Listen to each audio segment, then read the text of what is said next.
बहुत बहुत स्वागत है आपका ब्रेक के बाद में। प्रेम से बोलेंगे Radhe Radhe.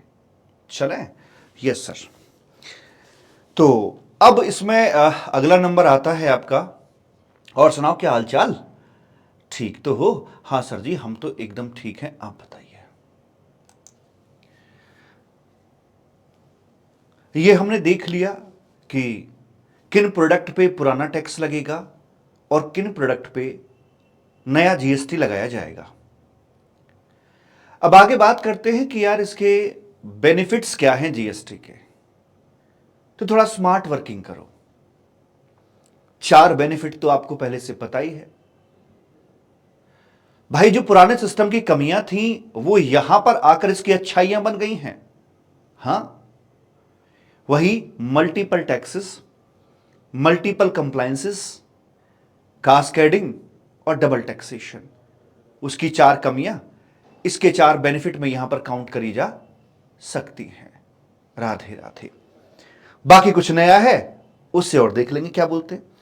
GST brings benefit to all stake holders of industry, चाहे वो गवर्नमेंट हो, चाहे वो कंज्यूमर हो, चाहे वो इंडस्ट्री हो। मतलब कि मैं सप्लायर के लिए भी बेनिफिशियल है, आपके लिए बेनिफिशियल है, सरकार के लिए बेनिफिशियल है। भला वो कैसे? लीकेज रुकेगी, टैक्स बेस बड़ा किया गया है तो गवर्नमेंट का रेवेन्यू ऑटोमेटिकली ग्रो करेगा। मेरे लिए अच्छा है, कंप्लायंस बहुत सरल हो गए, आसान हो गए। ऐसे बोलना पड़ रहा है, कंप्लायंस बहुत सरल हो गए, आसान हो गए, राम राज सा हो गया। हालांकि पहले से फिर भी बहुत ज्यादा बेटर है। पहले अलग अलग टैक्सेस के अलग अलग कंप्लायंसेस थे, अब सभी ऑल इन वन है।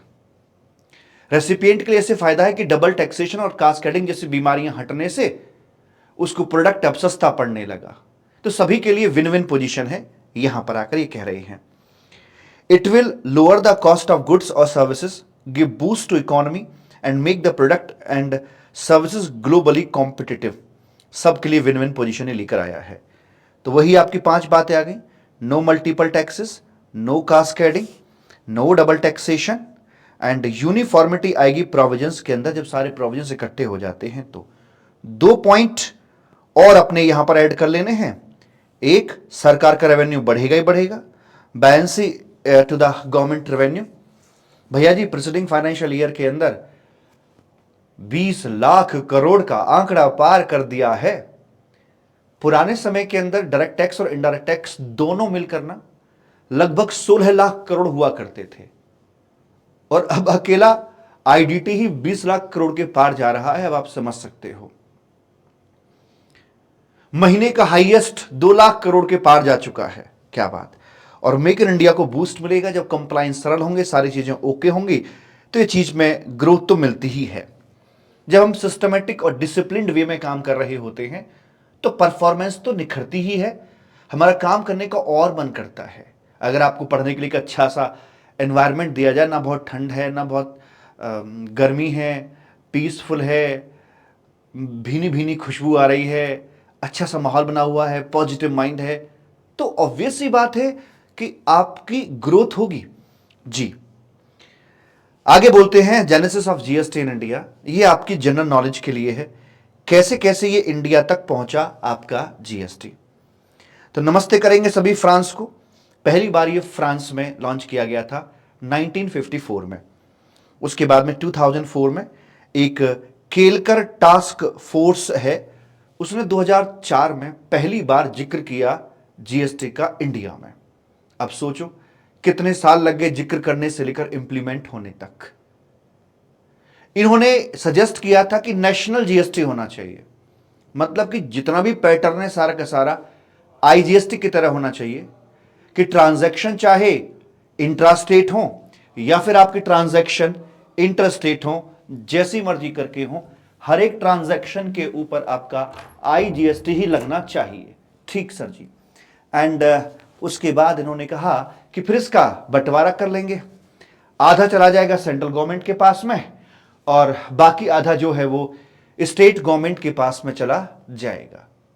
लेकिन स्टेट्स इसके लिए राजी बिल्कुल भी नहीं हुए। उन्होंने कहा नहीं, हम वही रखेंगे, सीजीएसटी आप रखो, एसजीएसटी हम रखेंगे। और बात भी सही है, देखा जाए तो आपकी फीस डायरेक्ट मेरे पास में आए, इसमें मुझे ज्यादा खुशी होगी, या किसी थर्ड पार्टी के पास पहले फीस जाए फिर कट पिट के मेरे पास में आए, इसमें ज्यादा खुशी होगी। सब डायरेक्ट में, मेरी लक्ष्मी मेरे पास डायरेक्ट आनी चाहिए, इसमें ज्यादा खुशी होती है। तो कि भाई एक तो ये दिक्कत है।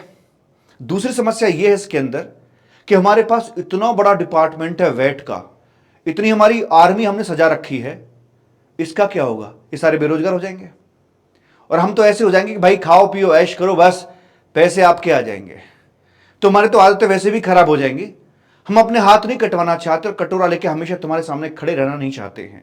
इसलिए हम इस प्रकार के इंटीग्रेटेड मॉडल को एक्सेप्ट नहीं करेंगे। नेशनल जीएसटी की बात हम नहीं करेंगे। इवन अगर ऐसा होता तो आईजीएसटी ही क्यों, सिर्फ जीएसटी ही नाम रहता, वो जाता सरकार के पास में, चाहे ट्रांजैक्शन इंट्रा हो या इंटर हो, और बंटवारे हो जाते। लेकिन स्टेट गवर्नमेंट नहीं मानी। अगर नहीं मानी तो फिर आईजीएसटी आज दिखता क्यों है? आज जो आईजीएसटी आपको दिख रहा है ये कोई शौक नहीं है, ये मजबूरी है। कैसी मजबूरी? क्योंकि हमें डेस्टिनेशन प्रिंसिपल फॉलो करना था, डेस्टिनेशन स्टेट तक जीएसटी पहुंचाना था, तो वो बांधकर आईजीएसटी बनाकर सरकार को देना, सेंट्रल गवर्नमेंट को देना मजबूरी थी, जिससे कि आगे उसका डिस्ट्रीब्यूशन आ सके। अगर ऐसा नहीं करते तो डेस्टिनेशन स्टेट तक उसका शेयर नहीं पहुंच पाता, तो फिर अल्टीमेटली में ओरिजिन प्रिंसिपल फॉलो करना पड़ता। अगर ओरिजिन ही फॉलो करना था तो सीएसटी में क्या बुराई थी? फिर कास्केडिंग आते, फिर समस्या पैदा होती।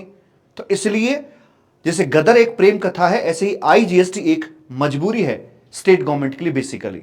ठीक, चलिए जी 2014 के अंदर इसका एक बिल पेश किया गया, पहली बार ऑफिशियल डॉक्यूमेंट पहुंचता है पार्लियामेंट। और उसके बाद 2016 में 8 सितंबर 2016 को यहां पर यह संविधान को अमेंड कर दिया गया था। क्योंकि हम जानते हैं कोई भी एक्ट या लॉ हमें बनाना है तो उसके लिए संविधान में उसका प्रोविजन होना बेहद जरूरी होता है, उसके बिना बात नहीं बनती है। तो मुझे ऐसा लगता है कि आपकी 1 जुलाई 2017 से ज्यादा इंपॉर्टेंट डेट ये वाली है, 8 सितंबर 2016। इस दिन संविधान अमेंड हुआ था और उस दिन के बाद से जीएसटी आना श्योर हो गया था। जीएसटी की रिपोर्ट पॉजिटिव आई थी कि अब तो होकर ही रहेगा, बात खत्म। उससे पहले बस ख्यालों में था जीएसटी, लेकिन यहां हकीकत में बन गया था। और फिर कॉन्स्टिट्यूशन अमेंडमेंट एक्ट 101 पास कर दिया गया।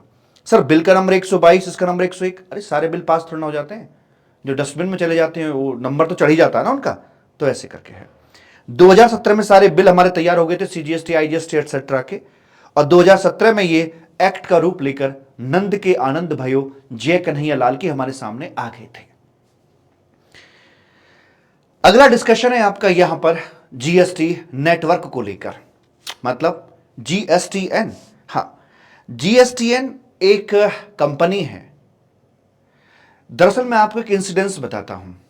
हमारे लोकेलिटी में ही एक सो कॉल्ड ज्वाइंट फैमिली है, 3 भाई हैं, 3 उनकी अपनी अपनी पत्नियां हो गई।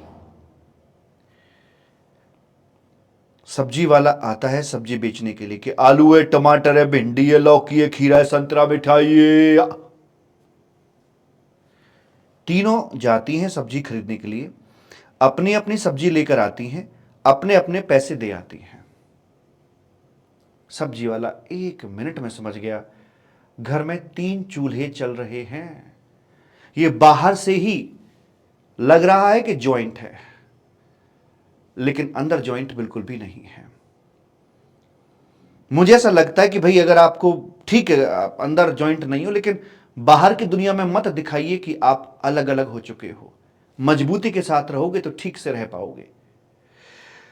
अगर यहां पर ऐसा होता कि इनमें से बाकी 2 ना निकलती, एक ही बाहर निकलती और तीनों की सब्जियां लेकर वो चली जाती और तीनों के पैसे दे जाती, अंदर जाके भले एक दूसरे का सर फोड़ लो, बाहर की दुनिया में तो ये प्रदर्शन मत करो ना।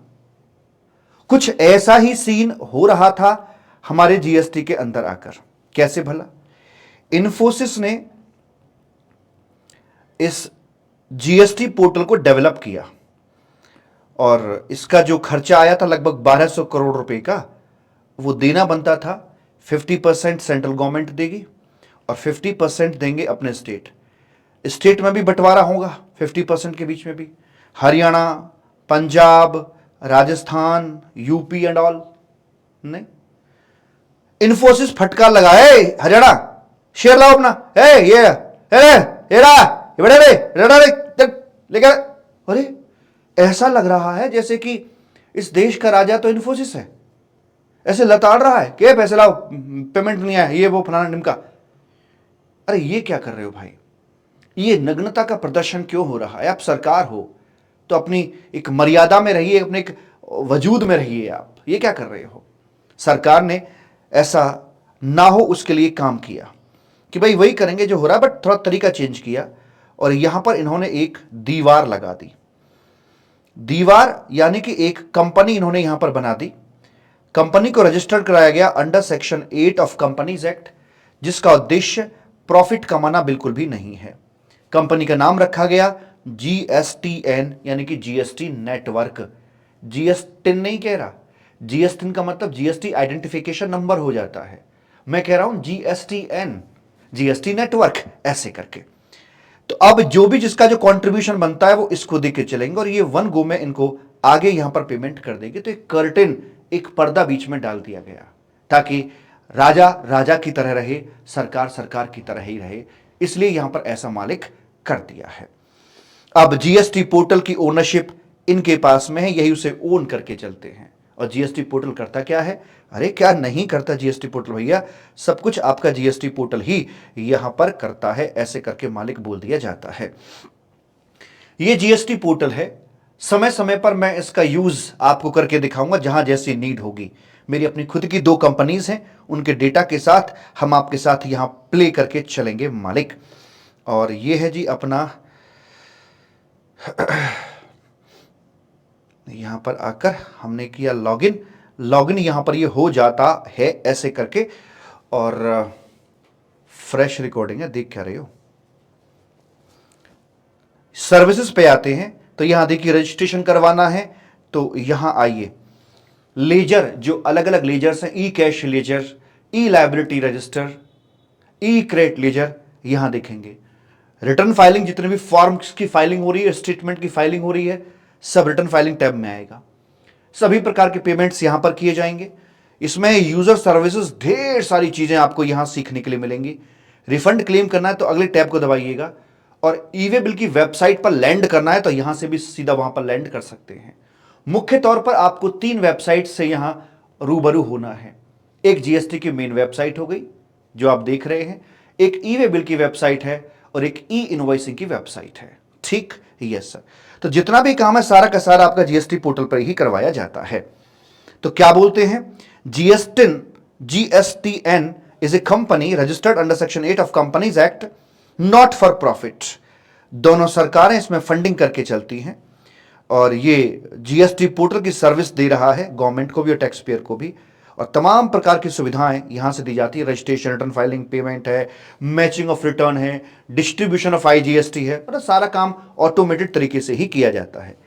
Analysis of tax pair profile है कि कंप्लायंस के आधार पर इनको रेटिंग दी जाती है। जैसे गूगल रिव्यूज नहीं होते, रेटिंग होती है, ऐसे ही हर व्यक्ति की अपनी एक कंप्लायंस रेटिंग होती है। ठीक है, कौन कितना अच्छे से कंप्लायंस करके चल रहा है। हालांकि अभी ये एक्टिवेट नहीं हुआ है, हो जाएगा। आगे ये ई-वे बिल की वेबसाइट है, managed by national informatics centre, NIC के द्वारा ये मैनेज की जाती है। और एक और वेबसाइट है आपकी ई इनवॉइसिंग की। अगला पॉइंट आता है, इंट्रोडक्शन चैप्टर चल रहा है, छोटे छोटे तमाम प्रकार की सीखने वाली बातें यहां में सिखाई जाती हैं। मैं मानता हूं कि इस चैप्टर में से शायद एग्जाम में नहीं पूछा जाएगा, बट बाकी चैप्टर्स की मजबूत पकड़ के लिए इसका पता होना बेहद जरूरी है। जीएसपी, एएसपी, अब ये क्या है? एसएसपीओ लिख देते सर इसमें। देखिए, ये आपका यहां पर होता है टैक्स पेयर। जो बड़े टैक्स पेयर होते हैं वो तो advocate, chartered accountant and all, in professionals की सर्विसेज को अवेल कर पाते हैं। कंप्लायंसेस को पूरा करने के लिए रिटर्न फाइलिंग करनी है, पेमेंट करना है, कॉम्पोजिशन स्कीम को लेना है एंड ऑल। लेकिन जो छोटे टैक्स पेयर होते हैं बेचारे, वो क्या करें? वो चार्टर्ड अकाउंटेंट या एडवोकेट को अफोर्ड नहीं कर सकते और खुद उतने काबिल नहीं है कि खुद रिटर्न फाइल कर दें, चक्कर पड़ जाता है। तो ऐसे लोगों के लिए एक कंसेप्ट आया है जीएसटी प्रैक्टिशनर का। वो थोड़ी कम फीस में काम कर देते हैं, लेकिन उसका क्या कि बिजनेसमैन बोले कि नहीं, मैं जीएसटी प्रैक्टिशनर को भी पैसे नहीं दूंगा, सारा काम मैं खुद ही करूंगा, दुकान में झाड़ू भी मैं ही मारता हूं, कस्टमर आता है पानी भी मैं ही पिलाता हूं, कस्टमर को कपड़े भी मैं ही दिखाता हूं, बेचता भी मैं ही हूं, पैसे में संभालता हूं, बिलिंग में काटता हूं, सारे काम मैं खुद ही करता हूं, मैं नहीं दूंगा जीएसटी प्रैक्टिशनर को पैसे कंप्लायंसेस के। तो ऐसे लोगों के लिए एक बहुत ही कम मूल्य पर सॉफ्टवेयर्स अवेलेबल है बाजार में। ढेरों बाढ़ सी आई हुई है सॉफ्टवेयर्स की, टैली का भी है, टीसीएस का भी है, ईएनवाई का भी है। तो ये अपने इन्होंने सॉफ्टवेयर्स बाजार में दे रखे हैं। ये सॉफ्टवेयर करते कैसे हैं काम कि जो रॉ डेटा होगा टैक्स पेयर के कंप्यूटर सिस्टम के अंदर, उस रॉ डेटा को वो पुल करता है, फिर जीएसटी की रिक्वायरमेंट्स के मुताबिक उस डेटा को ऑर्गेनाइज करता है, जंबलिंग करता है उसकी, और करने के बाद एक ऑर्गेनाइज्ड डेटा को पुश कर देता है जीएसटी पोर्टल पर। तो टैक्स पेयर और जीएसटी पोर्टल के बीच की कड़ी है आपके सॉफ्टवेयर जीएसपी, जीएसटी सुविधा प्रोवाइडर, और एएसपी मतलब है एप्लीकेशन सर्विस प्रोवाइडर। दोनों में क्या डिफरेंस है सर? दोनों एक दूसरे की पूर्ति ही करते हैं। जैसे दूध में अगर हॉर्लिक्स मिला दिया जाए तो दूध की शक्ति को बढ़ाता है, ऐसे ही आपका ये जो जीएसपी है, ये तो है भैया मिल्क, और ये है आपका यहां पर हॉर्लिक्स, जो इसकी शक्ति को बढ़ाएगा, इसकी एफिशिएंसी को और ऊपर लेकर जाएगा। लिखा है कि हम यहां पर इनवार्ड सप्लाई लेते हैं, हमें अपने इनवॉइस रिसीव होते हैं, यहां से आउटवर्ड सप्लाई देते हैं, हमारे इनवॉइस इश्यू होते हैं। जो इनवॉइस इश्यू होंगे उससे हमारा आउटपुट जीएसटी बनेगा, उसके लिए जीएसटीआर 1 फाइल करना होता है। जो हमारे पास क्रेडिट्स होते हैं वो हमें जीएसटीआर 2B के अंदर दिख रहे होते हैं। ठीक साहब, कोई दिक्कत नहीं है जी, वो हमें यहां पर दिख रहे होते हैं। फिर इन दोनों के संगम से, क्योंकि यहां से मेरा आईटीसी निकल के आता है और यहां से मेरी लायबिलिटी आती है, फिर इधर आकर जो भी आपकी लायबिलिटी है उसे यहां रखिए, आईटीसी को लेस किया जाता है 3B के अंदर जाकर, फिर यहां जो भी आपका होगा वो नेट में ई कैश लेजर से पे ऑफ कर दिया जाता है। तो उसका कंबाइंड फॉर्म 3B है। तो यही सब करने के लिए रॉ डेटा जो है आपका यहां से पकड़ा जाएगा, और it is a communicator between computer of tax payer and GST portal. Pull और पुश मोड पे काम करता है। तो यहां से डेटा को पुल करेगा, पुल करने के बाद ऑर्गेनाइज करेगा, और ऑर्गेनाइज डेटा को जीएसटी पोर्टल पर पुश कर देता है। इस तरह से ये जो स्मॉल छोटे छोटे स्मॉल जो सॉफ्टवेयर्स हैं, हम यहां उनकी बात करके चल रहे हैं, ऐसे बोल दिया जाता है। प्रेम से बोलेंगे राधे राधे। ठीक मालिक? Yes sir. चलो जी, ये अपनी बात यहां पर हो जाती है ऐसे करके, और फिर चैप्टर यहां पर आकर समाप्त हो जाता है। राधे राधे। मैं काम करूंगा, मैं इन चैप्टर्स के, जैसे अभी ये चैप्टर आपका कंप्लीट हो गया है, तो इनका ना ऑडियो क्लिप, जैसे ये चैप्टर तो उसका 10 या 15 मिनट के अंदर ऑडियो क्लिप मैं तैयार करके आपके अलग से एक फोल्डर बनाकर सेव कर दूंगा, जिसमें आपका रिवीजन कंटेंट साथ साथ तैयार होता रहेगा। उस ऑडियो रिवीजन को क्लास का पार्ट नहीं बना रहा, बिना बात आपके नंबर ऑफ आवर्स ही बढ़ेंगे। ठीक, वो मैं आपको अलग से एक फोल्डर डाल के उसमें अपडेट कर दूंगा, जिससे कि आप बड़े आसानी से चीजों को रिवाइज कर पाएंगे। फिर भी एक बार नजर डालते हैं हल्के फुल्के हेडिंग्स हमारे कौन कौन से इसमें। टैक्स क्या है? Compulsory extortion of money. Types of taxes, direct tax देखा, इनडायरेक्ट टैक्स देखा हमने इसके अंदर आकर, क्या कैसे होता है। और डेस्टिनेशन प्रिंसिपल की हमारी बात हुई कि भाई जहां पर कंज्यूम होंगे वहां पर बात होगी। सीएसटी ओरिजिन बेस्ड था, कास्केडिंग क्रिएट करता था। ट्रेड 3 प्रकार के थे, यहां से सीखा कास्केडिंग और डबल टैक्सेशन बुरी बीमारियां थी। फिर कंपेयर किया कि भाई जीएसटी कैसे बेहतर है। जीएसटी की बातें हुई, जीएसटी गुड सर्विस पे लगता है, इंट्रा इंटर ट्रांजैक्शन पे लगता है, सीजीएसटी, एसजीएसटी और आईजीएसटी की बातें की जाती हैं। यहां पर आकर हमने उसका प्रैक्टिस किया। यूनियन टेरिटरी और इसकी बात करी गई। कुल मिलाकर 28 नेचुरल स्टेट हैं, 3 अपने डीम्ड स्टेट हैं और 5 अपनी प्योर यूनियन टेरिटरी देखने को मिलती हैं। क्रेडिट कॉन्सेप्ट को देखा and we are following multiple हम फॉलो करते हैं multiple taxation system with credit concept, यही हमारे लिए सबसे बढ़िया है।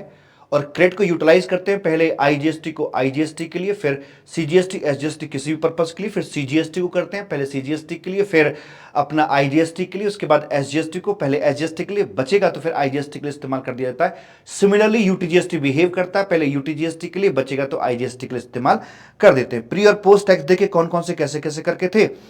ओल्ड एंड न्यू टैक्सेस, दारू और आपके 5 जो प्रोडक्ट हैं पेट्रोलियम वो अपने पुराने में ही है, टोबैको दोनों में है। पुराने के लिए सेंट्रल एक्साइज ड्यूटी नए जीएसटी में भी है, बाकी सब जीएसटी में आ गया है। बेनिफिट्स देखिए 4 वही बेनिफिट हैं जो उसकी कमियां थी। 2 में इंक्रीज होगा गवर्नमेंट का रेवेन्यू, मेक इन इंडिया को बूस्ट मिलेगा। 1954 से शुरुआत हुई थी, 2017 तक आते आते इंडिया में आ गया। जीएसटी ने एक कंपनी है जो जीएसटी पोर्टल को ओन करती है, इन्फोसिस को पेमेंट करती है और फंडिंग लेती है सरकार से। और ये आपके छोटे छोटे सॉफ्टवेयर्स हैं जो कि कंप्लायंस की पूर्ति में छोटे जो टैक्स पेयर हैं उनकी यहां पर मदद करते हैं। राधे राधे। चैप्टर समाप्त हुआ। मैं फिर से बता दूं, इसका ऑडियो रिवीजन मैं अलग से 10-15 मिनट में रिकॉर्ड करके अलग से फोल्डर बनाकर वहां आपका अपलोड करता रहूंगा, क्योंकि जब भी कभी कोई चैप्टर आपको रिवाइज करना पड़े आप क्विकली रिवाइज कर लें। और उसके लिए कोई व्यूज वगैरह की भी कोई रिस्ट्रिक्शन नहीं डालूंगा मैं, आप जितनी बार सुने उससे। ठीक, यस सर। तो अगले चैप्टर पर मूव करने से पहले अब मैं आपको लिए चलता हूं यहां पर।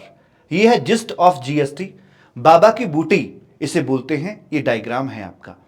इसमें हम सीखेंगे कि पूरा फ्लो कैसा है जीएसटी का, कैसे मूव ऑन करना है हमें आगे की तरफ, यहां से सीखने को मिलेगा मालिक। ठीक है, तो यह है आपका यहां पर गेट नंबर 1 करके। और इवन मैं आपको एक छोटी सी बात बताऊं, ये किस तरह से काम करता है। आपने ये तो देखा ही होगा, देखा कि नहीं देखा? हाँ सर देखा है। ये क्या था सर? ये म्यूजिकल चेयर वाला एक गेम हुआ करता था। यहां पर ये जितनी चेयर्स पड़ी हुई हैं और जितने बच्चे हैं इनकी गिनती में अंतर था। एक बच्चा ज्यादा होता था, बच्चे 8 हैं तो चेयर 7 होंगी। म्यूजिक बजता था, बजते बजते रुक जाता था। अब जैसे ही म्यूजिक रुकेगा सारे बच्चे अपनी अपनी सीट की तरफ भागेंगे।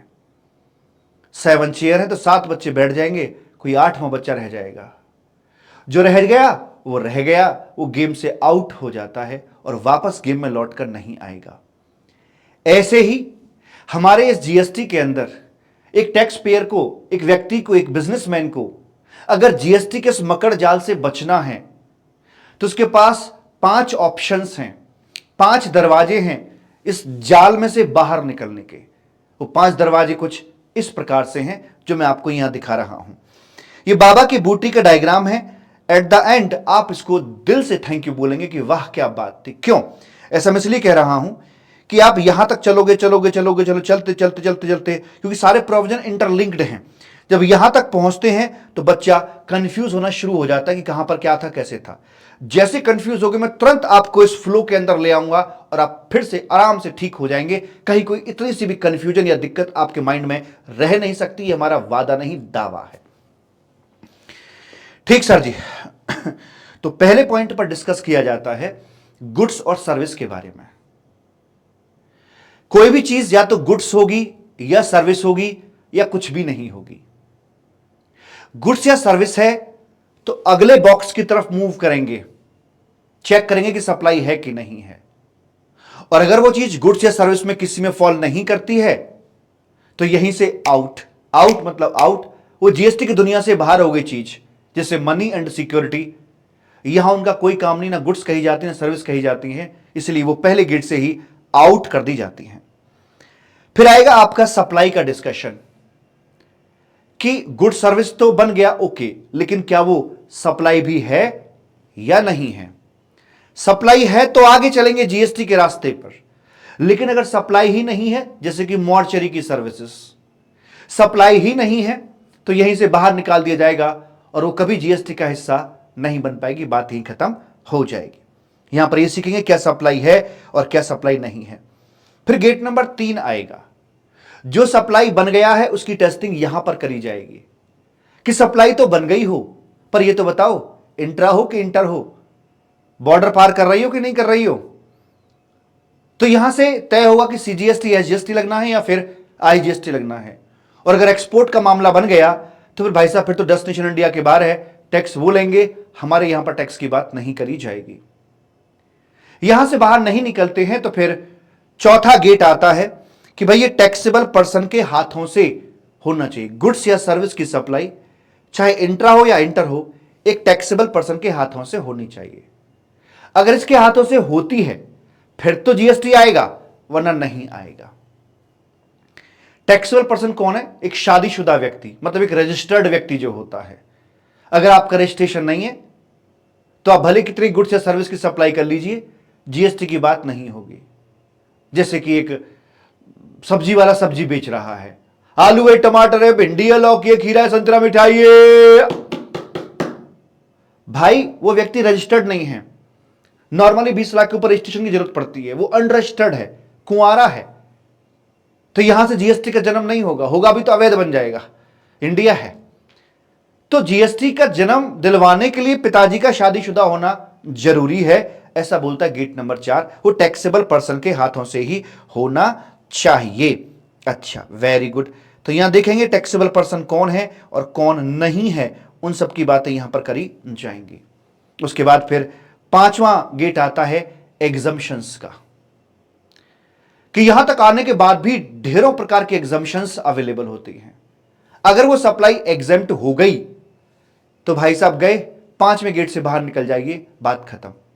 और अगर एग्जेम्प्ट नहीं हुई है तो बधाई हो, जीएसटी हुआ है, बधाई हो, जीएसटी हुआ है। अगर पहले 5 गेट से नहीं गए तो यहां पर आकर आप कंफर्म हो सकते हैं, श्योर हो सकते हैं कि जीएसटी लगाया जाएगा, जीएसटी लगाया जाएगा मालिक। ठीक, यस सर। और जब एक बार लग जाता है तो बताइए अमाउंट बोली भाई कितना, भैया जी जीएसटी कितना लगेगा। बच्चे का जन्म होता है तो सबसे पहले उसका वेट किया जाता है, कितने किलो का है। हम भी देखेंगे हमारा जीएसटी यहां कितने किलो का है। हमारे पास 2 तराजू हैं, एक रेगुलर स्कीम है और एक कॉम्पोजिशन स्कीम है। छोटे व्यापारियों के लिए कॉम्पोजिशन है और रेगुलर खर्च सबके लिए है ही है। यहां से मेजर करेंगे उसे, कितना कितना वजनी है, कितना अमाउंट बनता है जीएसटी का। अमाउंट निकालने के बाद अब देखेंगे कि भाई इसे सरकार तक पहुंचा के कौन आएगा।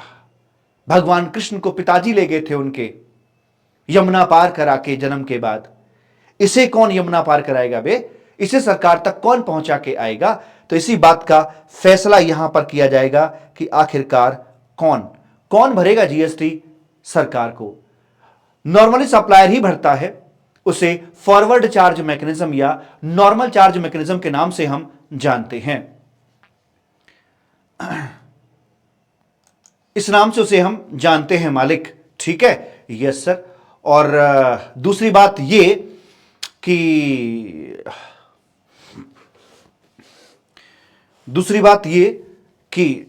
जब कभी कभी ऐसा होता है कि फॉरवर्ड चार्ज मैकेनिज्म ना लग के मजबूरी में रिवर्स चार्ज मैकेनिज्म लगवा दिया जाता है। और जब रिवर्स चार्ज मैकेनिज्म लगता है, मतलब रेसिपिएंट जीएसटी भरता है, तो सीन थोड़ा सा अलग यहां पर हो जाता है। तो कौन भरेगा यही देखा जाएगा। कौन बनेगा करोड़पति, कौन बनेगा प्रधानमंत्री, कौन बनेगा मुख्यमंत्री, तो कौन भरेगा जीएसटी। फिर यहां पर आकर देखेंगे बेटा सारे काम तो ठीक है कि कितना बड़ा है जीएसटी, कौन भरेगा जीएसटी, लेकिन कब भरेगा जीएसटी। तो उसके लिए हमारे पास ये डिस्कशन आएगा टाइम ऑफ सप्लाई का। टाइम ऑफ सप्लाई के सीने पर पैर रखकर हम सरकार को जीएसटी भरकर आते हैं अगले महीने की 20 तारीख को।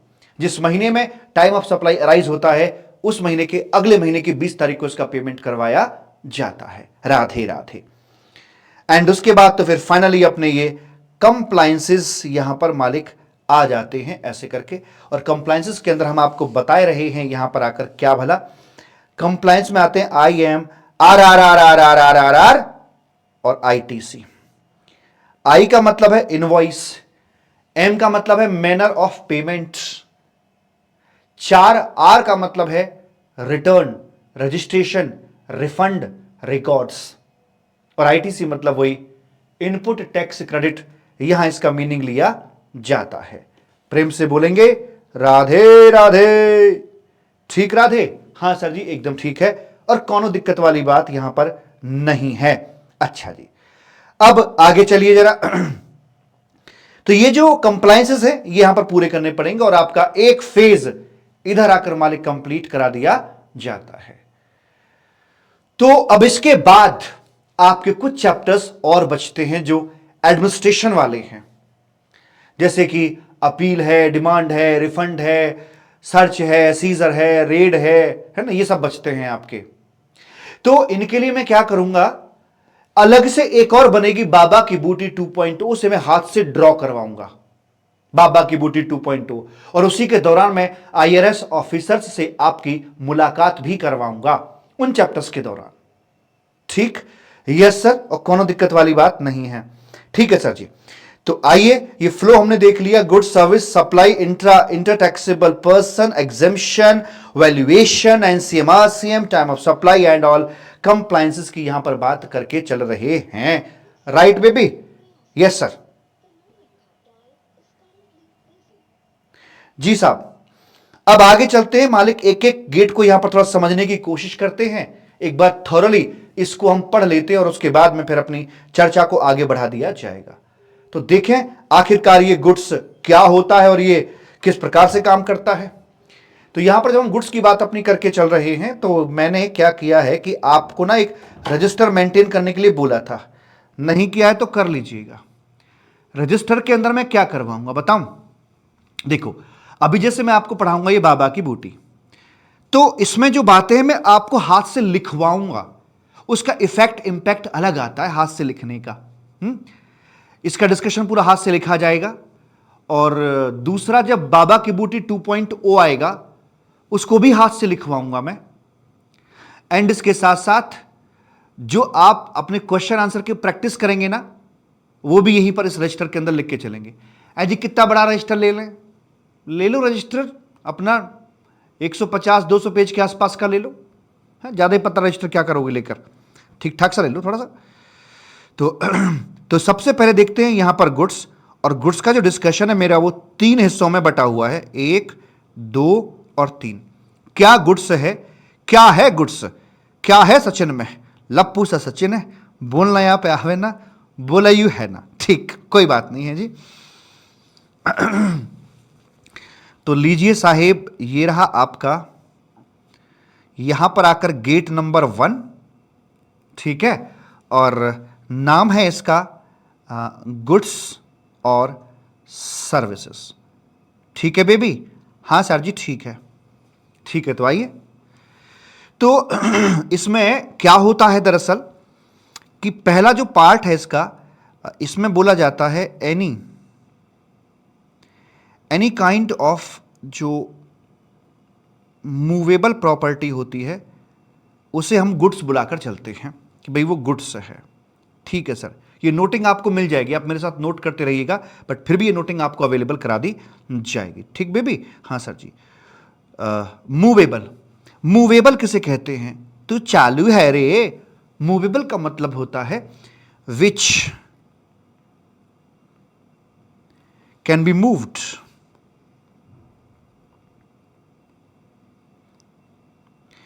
जो मूव हो सके। मतलब ऐसे तो बिल्डिंग की लिफ्ट भी मूव तो करती है, लेकिन उसमें एक अलग चीज है, वो अपने ही बेस पर मूव करती है, यहां से वहां मूव नहीं करती, एक ही जगह पर घूमती रहती है बावलों की तरह। विच कैन बी मूव्ड, आगे सुनो, from one place to another, जो एक जगह से दूसरी जगह पर जा सकती हो। और हां, इस मूवमेंट के दौरान कोई अंग भंग नहीं होना चाहिए। विदाउट एनी डिसमेंटलिंग, बिना अंग भंग की अगर कोई मूव हो सकता हो। डिसमेंटलिंग का मतलब होता है जिन पार्ट्स से मिलकर वो बना है उनका ब्रेकअप हो जाना। अब जैसे ये टेबल है, ये हाइड्रोलिक टेबल है, मैं दिखाऊं आपको, यह देखिए, ये एक हाइड्रोलिक टेबल है बाबू मेरे, मैं इसे मूव कराना चाहता हूं यहां से वहां, तो मूव तो इसको मैं हाय हेलो, तो मूव इसे मैं करा सकता हूं, कोई दिक्कत वाली बात नहीं है। ऐसे एज सच भी मूव करा सकता हूं, ये मूवेबल ही कही जाएगी। पर फिर भी ईज ऑफ ट्रांसपोर्ट के लिए इसको डिसमेंटल कर लेते हैं, फिर ले जाते हैं। मुझे बताइए, क्या ये एज सच मूव हो सकती है कि नहीं? Which can be moved as such from one place to another? अगर हां तो ठीक है, ये मूवेबल ही होगी। दूसरा, मान लीजिए मैं इसके जो पैर हैं, इसके पैरों को जमीन से अटैच्ड कर देता हूं, फिक्स कर देता हूं नट बोल्ट की मदद से, और फिर कहीं मूव कराने के लिए मुझे वो नट बोल्ट खोलने पड़े जमीन से अलग करने के लिए, तो क्या जमीन से टेबल को अलग करना क्या टेबल का अंग भंग करना है? नहीं, जमीन टेबल का हिस्सा नहीं है, टेबल का पार्ट नहीं है। उसे डिटैच करना, उससे अलग करना हम डिसमेंटलिंग नहीं कह सकते हैं। ठीक, तो डिसमेंटलिंग क्या है? इसके कंपोनेंट हैं, ये इसका बेस है, ये इसका एक इलेक्ट्रॉनिक पैनल है, ये इसके लेग्स हैं, ये नीचे इसके और कुछ कंपोनेंट्स लगे हुए हैं, ये इसके कंपोनेंट हैं। इनको अगर डिसमेंटल करना पड़ा, इनको ब्रेक करना पड़ा मूवमेंट के लिए, तो बात समझ में आती कि ठीक है यार भाई ऐसे करके है, ठीक है ना, तो उसको अलग अलग करना पड़ता है हमें, तो बात समझ में आती कि ठीक है भाई डिसमेंटलिंग हो गई है। तो अगर ये सारी की सारी शर्तें आपकी पूरी यहां पर हो जाती हैं, तो हम इसे कह पाते हैं कि यस, ये आपका बन जाएगा मूवेबल, यहां पर बन जाएगा, यानी कि वो चीज गुड्स बन जाएगी। अदरवाइज जो रहेगा, अगर ऐसा कुछ नहीं है, अदरवाइज है, अगर तीनों कंडीशंस पूरी नहीं होती हैं, तो फिर वो इमूवेबल कैटेगरी के अंदर आ जाता है। आइए चेक करते हैं क्या लिखा है। इवन चेक क्या करते हैं, मैं आपको दिखाता हूं। कुछ इमेजेस हैं मेरे पास में, मैंने अलग से इमेज ऐड करी है यहां पे बात को समझने के लिए। तो आप जरा मुझे बताइएगा मालिक कि यहां पर क्या सीन रहेगा। ये एस्केलेटर हम सब लोग यहां पर देख रहे हैं। फाइनली इसका स्टेटस बताइए, ये जो एस्केलेटर है ये मूवेबल है या इमूवेबल है? सर ये मूव तो करता है नो डाउट, लेकिन मैं आपको बताऊं ये अपनी ही जगह पर मूव करता है, ये one place to another place नहीं जाता। कंडीशन नंबर 2 कंप्लाई नहीं है इसमें, अर्थात ये आपका मूवेबल नहीं होगा। इसको टाइटल मिलेगा अपने इमूवेबल का, ऐसे करके। आगे देखिए, आगे यहां पर देख पा रहे हैं एक बड़ा सा स्टोरेज टैंक आपके यहां पर आ रहा है मालिक। अब जो स्टोरेज टैंक आप ये देख रहे हैं इतना विशालकाय है जैसे बहुत बड़ा ऑडिटोरियम हो। कभी कभी तो ऐसी फील आती है जैसे कि एक कोई स्टेडियम है, ये क्रिकेट स्टेडियम है। और ये कैसे बना है? ये स्टील की प्लेट्स हैं जो इसमें बिट बाय बिट देख रहे हैं ना, ये बिट बाय बिट ये अपनी जुड़ी हुई ऊपर तक अपनी ये जा रही हैं, उनसे कंस्ट्रक्टेड है। अगर इसे मूव कराना पड़ा तो इसकी नट बोल्ट खोलकर इसको पूरा डिसमेंटल करना पड़ेगा। क्या ये वाली डिसमेंटलिंग अंग भंग हो जाएगी? यस सर, जिन पार्ट से, जिन कंपोनेंट से मिलकर बना है उनको ब्रेक करना पड़ गया तो ये अंग भंग हो जाएगा। ये आपका एक जगह से दूसरी जगह जा भी सकता है, मूव कर सकता है, लेकिन तोड़फोड़ करनी पड़ेगी, अंग भंग करना पड़ेगा। Third condition not satisfied, hence it will be called as immovable. इसको स्टेटस मिलता है इमूवेबल का, ऐसे करके। आगे बात करते हैं, आपका ये सेंट्रलाइज्ड एसी यहां पर देख रहे हैं, उसकी ये पाइपिंग डक्टिंग वगैरह ये अपना आ रहा है। बताइए क्या इसको मूव कराने के लिए एज सच मूव कर सकते हो? नहीं, ये जो पाइप्स वगैरह जा रहे हैं इनको कहीं ना कहीं डिसमेंटल करना ही पड़ेगा, अंग भंग करना पड़ेगा, इसलिए इसको भी स्टेटस मिलता है अपना इमूवेबल का, ऐसे करके। आगे बात करते हैं, ये जो आप पोल देख रहे हैं इलेक्ट्रिसिटी के, ये पोल का स्टेटस बताइए, ये मूवेबल है या फिर ये इमूवेबल है? साहब ये पोल जमीन में जुड़े हुए हैं, नीचे एक फाउंडेशन बना हुआ होगा सीमेंट कंक्रीट का, और सीमेंट कंक्रीट के फाउंडेशन से 4 नट बोल्ट खोलकर मैं इनको जमीन से अलग कर लूंगा। पहला प्रश्न, क्या जमीन से अलग करना, जमीन से जुदा करना, क्या इसका अंग भंग करना है? नहीं, वो अंग भंग करना नहीं है। हां, इसमें मल्टीपल रॉड्स एक दूसरे में फंसी हुई होती हैं, उनको अलग करना वो अंग भंग होता है। पर ये इतना बड़ा नहीं है कि इसको, इनकी रॉड्स को अलग अलग किया जाए। ये एज सच जा सकता है, जमीन से अलग करो, ट्रक में लोड करो, चला जाएगा। तो क्या ये मूव कर सकता है one place to another? Yes. क्या उसके लिए अंग भंग करना मैंडेटरी है? The answer is no, not at all. तो इसलिए ये आपका रहेगा, यहां पर ठप्पा मिलेगा, इसको मूवेबल का ठप्पा लगा दिया जाएगा। सिमिलरली ये आपके साइनेज होते हैं, साइन बोर्ड होते हैं, यहां देखेंगे तो ये सीमेंट कंक्रीट के फाउंडेशन के साथ अटैच्ड होता है, और ये प्रैक्टिकली फैक्चुअली इतना बड़ा नहीं है कि इसके अंग भंग करने पड़ेंगे, भैया इसकी जो रॉड है इसे अलग करो, ये बक्स से अलग खोलो, ये नहीं करना। मतलब यहां से ऊपर ऊपर का अगर कुछ अलग करना पड़ा तो फिर ये अंग भंग में आएगा। जमीन से जुदा करना ये अलगाव नहीं होता है वैसे करके। तो फाइनली इसका स्टेटस जाएगा मूवेबल का जाएगा। ठीक है जी, आगे बात करते हैं। सिनेमा हॉल की सीट्स हैं अपनी ये, बैठ के देखें इस पे, बड़ी गद्देदार मजेदार हैं सीटें। अब ये सीट आप देखते हैं कि हिलती नहीं है, ये जमीन से जुड़ी हुई हैं, फर्श में अटैच्ड हैं, फिक्स्ड हैं with the help of nut bolt and steel plates. अगर मूव कराना पड़ा, एक ऑडी से दूसरे ऑडी में ट्रांसफर करनी पड़ी, 4 नट बोल्ट खोलेंगे, 2 आदमी उठाएंगे और ले जाएंगे इसको। तो क्या ऐसा करने में इसका अंग भंग हुआ? इसके अंग क्या है? इसके अंग है इसका आर्म रेस्ट, इसका अंग है इसका बैक रेस्ट, इसका अंग है इसकी सीट। क्या ये अलग करने की जरूरत पड़ रही है? नहीं पड़ रही। तो भैया ये तीनों कंडीशन सेटिस्फाई कर रही है, ये मूवेबल कैटेगरी में आ जाएगा। बात करते हैं फसलों को लेकर। जो आपकी फसल होती है, गन्ने की फसल है, बताएं जरा क्या है ये, मूवेबल या इमूवेबल? क्या एक जगह से दूसरी जगह जा सकती है? जा सकती है। क्या इसके लिए अंग भंग करना पड़ेगा? क्या इसको जमीन से जुदा करना अंग भंग में? इसके तो अंग जमीन तक हैं, देखा जाए तो ये तो जमीन से जुड़ी हुई चीज है ये तो यहां पे आके थोड़ा सा डाउट आ जाता है कि यार इसको अलग करने में अंग भंग कहा जाएगा या नहीं। तो डाउटफुल सिचुएशंस में आकर जो लॉ मेकर है वो इंक्लूड्स वर्ड का इस्तेमाल करके चलता है। इंक्लूड्स में आता है कैसे भला? वो कह रहा है ये भी, कुछ भी बोलना हो, ये भी या तो एक्सक्लूड करेगा या इंक्लूड करेगा, स्पेशली उसके बारे में अपना स्टेटमेंट वो देता है। तो उसने कहा कि ये भी अपना शामिल किया जाएगा, ये भी गुड्स में ही आएगा, ऐसे करके मालिक बोल दिया जाता है। और सिमिलर ट्रीटमेंट आपके ये पेड़ों का भी उन्होंने दिया है। कितनी हरियाली आ रही है, आप पीछे देख सकते हैं यहां पर आकर। पेड़ भी अगर इसे अलग करना है तो पेड़ काटा भी जा सकता है, उखाड़ा भी जा सकता है। काटने या उखाड़ने में मैं आपको बताता हूं, जमीन से तो ये अलग होगा, जमीन से अलग होकर ये मर जाएगा। तो वैसे वाले हालात के अंदर हम बताए रहे हैं कि इसको भी स्पेशली बोला गया है भैया रे कि ये भी गुड्स ही कहा जाएगा। हाथ में चावल ले लीजिएगा और ये भी आपका गुड्स ही कहा जाएगा, ऐसे करके। ठीक, यस सर। बात को बढ़ाते थोड़ा सा और आगे की तरफ, और आगे आता है सर जी अपना यहां पर एक नई चीज निकल के आती है। हम पढ़ रहे थे ना पीछे यहां पे, हाँ ये चल रहा था अपना डिस्कशन। तो पहला पॉइंट ये आ गया और दूसरे पॉइंट के अंदर बोलता है एंड इंक्लूड्स। मैं मेरी पत्नी को बोलता हूं मैं तुमसे ही प्यार करता हूं, पत्नी खुश। और मैं बोल दिया कि मैं तुमसे भी प्यार करता हूं, तो भी का मतलब क्या भैया रे, कोई और भी है। तो जहां हम इंक्लूड्स लिख रहे हैं तो इसका मतलब है ये भी, मतलब जो है जो पढ़ा चुके वो तो है ही है, साथ में इसको भी माना जाएगा। तो क्या बोला रे, ये भी के अंदर आ जाता है आपका क्या भला,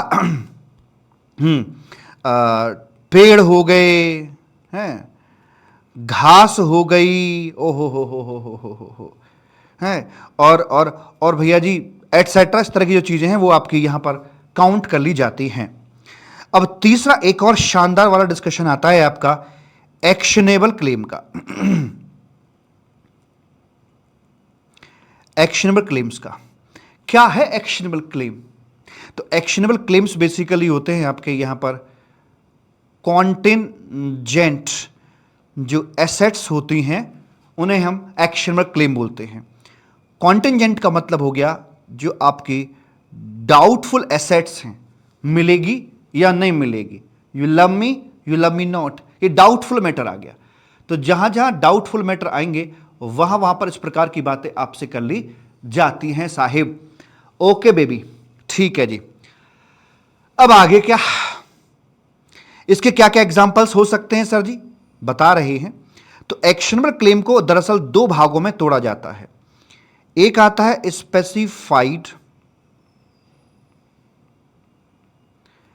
स्पेसिफाइड एक्शनेबल क्लेम्स, और एक आते हैं आपके अदर्स। ऑब्वियस सी बात है, दूसरा अदर्स ही आएगा।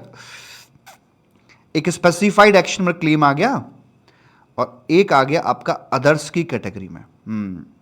तो कहां कहां पर कंटिंजेंसी होती है बता रहे हैं, रुकिए जरा। इसमें एक आता है भैया जी आपका यहां पर आकर लॉटरी, बैटिंग, गैम्बलिंग। जब स्पेसिफाइड एक्शनेबल क्लेम के लिफाफे को फाड़ा गया तो ये निकला लॉटरी, बैटिंग, गैम्बलिंग। और है ऑनलाइन मनी गेमिंग, और तीसरा है कसिनो, और ये आपका हॉर्स रेसिंग। कसिनो और हॉर्स रेसिंग यहां पर मालिक ये आ जाता है ऐसे करके, ठीक। अच्छा जी सर, ये चलो ठीक है, इसमें कंटिजेंसी होती है, लॉटरी बैटिंग गैम्बलिंग कंटिजेंसी होती है, डाउटफुल है, मिलेगा नहीं मिलेगा। कसिनो हॉर्स रेसिंग में डाउटफुल होता है, मिलेगा नहीं मिलेगा कुछ नहीं पता होता। लेकिन ये ऑनलाइन मनी गेमिंग, थोड़ा इसके बारे में खुल के बताएं। हाँ बता रहे हैं। ऑनलाइन मनी गेमिंग जो होता है, ये आपके एग्जाम्पल के तौर पे अगर हम आपसे बात करके चले मालिक, इसकी पूंछ बना देते हैं यहां पर आकर, तो इट जस्ट लाइक यार, जैसे आपके होते हैं ना, जैसे बहुत सारे ऐप हैं अपने, कि ड्रीम 11 और आपका जूपी है, लूडो, ये बहुत सारे ऐसे ऐप बने हुए हैं जो कि आपको कुछ इस प्रकार से ट्रीट कराते हैं।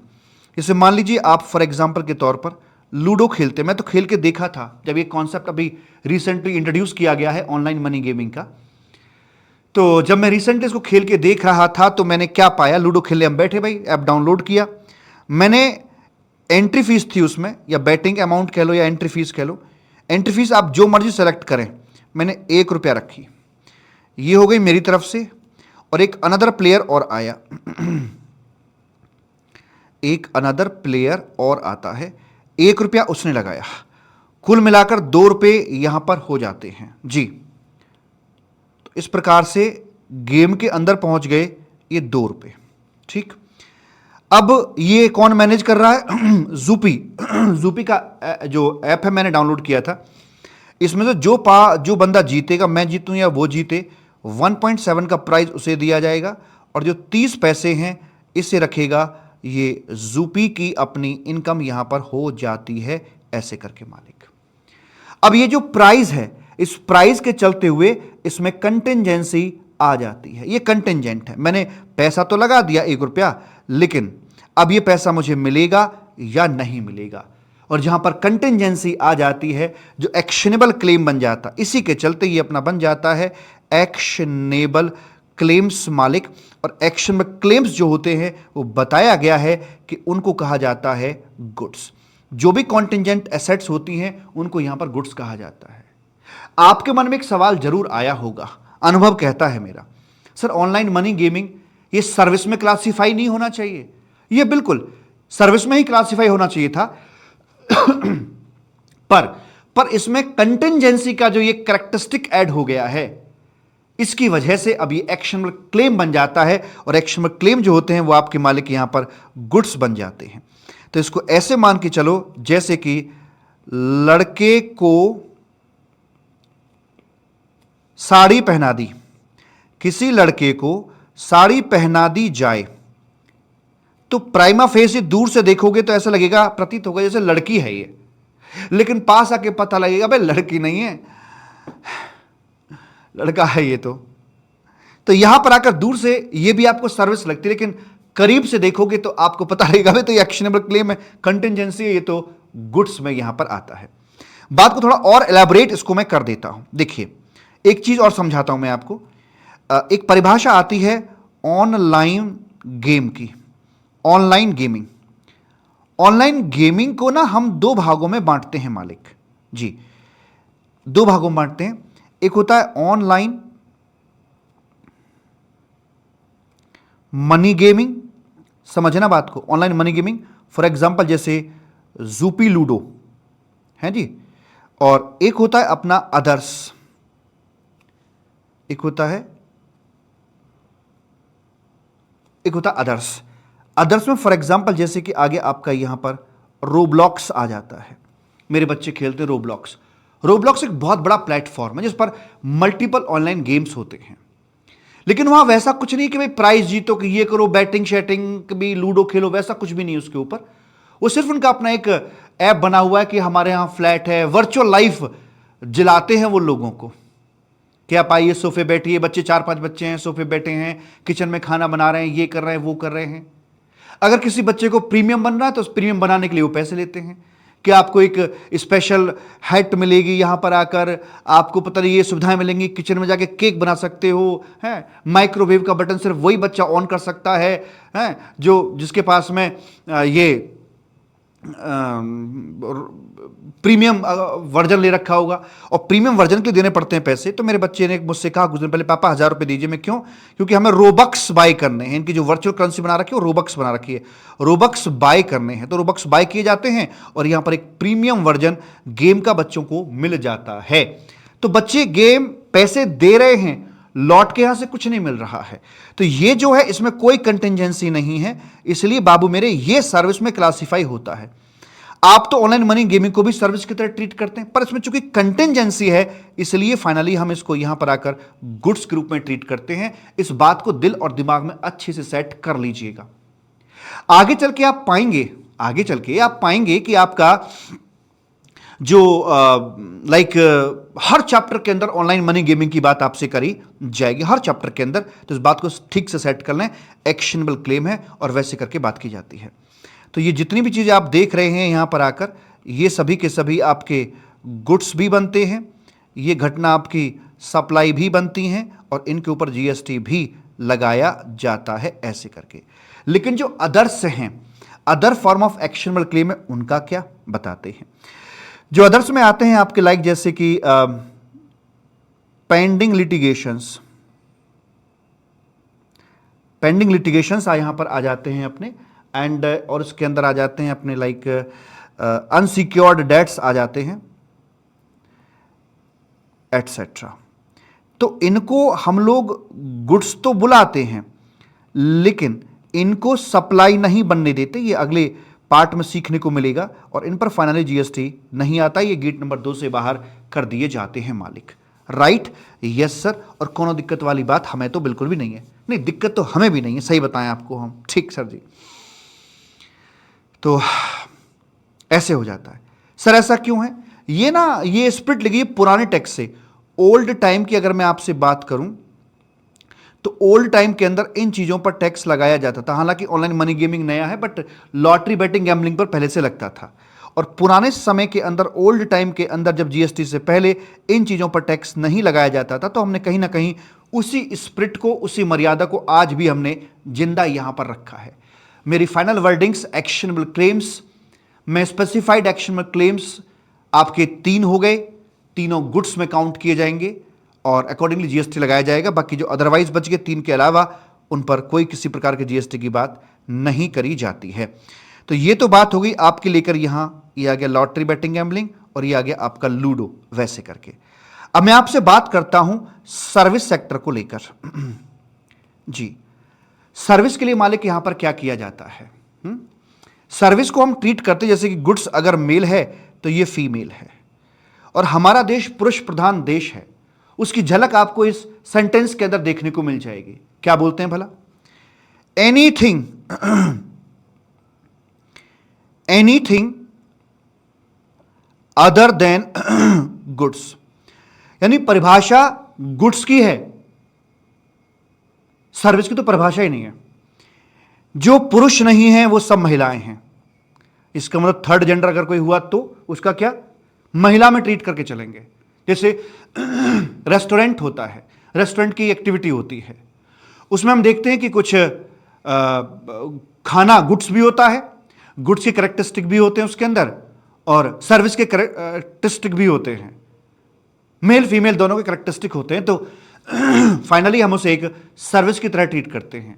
Similarly for works contract and similarly for readymade softwares, दोनों के कैरेक्टरिस्टिक होते हैं, बट फाइनली उसे हम सर्विस की तरह ट्रीट करके चलते हैं। Right? Yes. Other than goods. दूसरा एंगल बात को देखने का यह भी है कि जो पौराणिक कहावत ऐसी मजाक करते कि भाई पुरुष को तो समझा जा सकता है, स्त्री को नहीं समझा जा सकता, हालांकि जस्ट जोकिंग। तो ऐसे है कि भाई उनकी परिभाषा ही नहीं बन सकती, कोई समझना मुश्किल है, ऐसे बोलते हैं। तो वो उन्होंने कह दिया भैया मैं नहीं डिफाइन कर सकता सर्विस क्या है, गुड्स को बता सकता हूं ये गुड्स है, इसके अलावा सब कुछ पूरा ब्रह्मांड में सर्विस ही है। अच्छा जी, उसको यहां पर बोल देते हैं हम लोग सर्विस, ऐसे करके मालिक। ठीक है जी। आगे क्या, जो ये सर्विस होती है ना, ये सर्विस आपकी 2 कैटेगरी में डिवाइड की जा सकती है। कैसे भला? एक होती है एक्टिव वाली सर्विस, एक एक्टिव होती है और एक अपनी पैसिव होती है, ऐसे करके एक एक्टिव और एक अपनी पैसिव होगी। एक्टिव का मतलब तो वही हो गया, फॉर एग्जांपल डू समथिंग, कुछ करना हो गया। और पैसिव के अंदर आ गए आपके जो नॉन कॉम्पिटेंस कॉन्ट्रैक्ट होते हैं, फॉर एग्जांपल जो कॉन्ट्रैक्चुअली एक एग्रीमेंट के तहत बात की जाती है, मतलब नेगेटिव एक्ट जो अंडर एग्रीमेंट किए जा रहे हैं,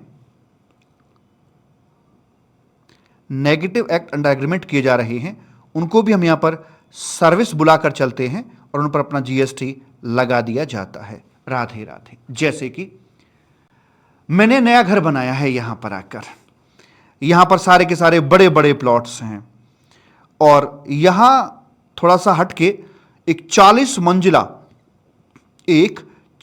मंजिला बाबू ग्रुप हाउसिंग बनने के लिए जा रही है।